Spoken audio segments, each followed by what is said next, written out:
गोपाल अवधी भाषा पे एक नाच गीत गावल जाता है। आपका अच्छा लगे तो लाइक करना, कमेंट करना। बहुत चुटकुला बा।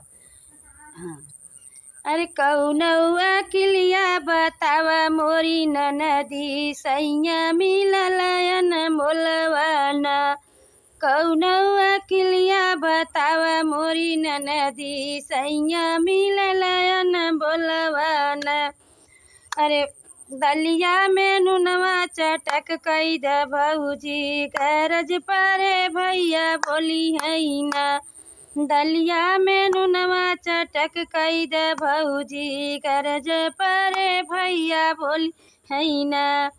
अरे खाई के खियाई के निकर गबे मनवा तबहू न बोलैया नाड़ी ना।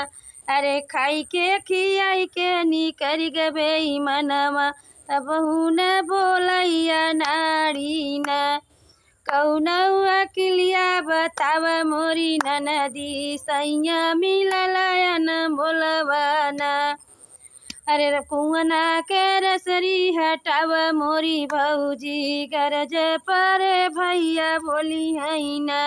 अरे कुआना के रसरी हटाव मोरी भौजी गरज परे भई बोली है ना। अरे घोट के घोटाई के निकर गबे मनवा तबहू न बोलैया नाड़ी ना। अरे घुट के घोटाई के निकर गबे मनवा तबहू न बोलैया नाड़ी ना। कौनौआ किलिया बताव मोरी ननदी सैया मिललयन बोलवाना। कौनौआ किलिया बताव मोरी ननदी सैया मिललयन बोलवाना। अरे पनवा जोड़वा बिरौआ में चुनवा तेज कई द भौजी गरज परे भैया बोली है ना। अरे बिरवा में चुनवा चटक कई द भौजी गरज परे भैया बोली है ना। अरे कुची के कुचाई के निकर गबे मनवा तबहू न बोलैया नाड़ी ना। अरे कुची के कुचाई के निकर गबे मनवा तबहू न बोलैया नाड़ी ना।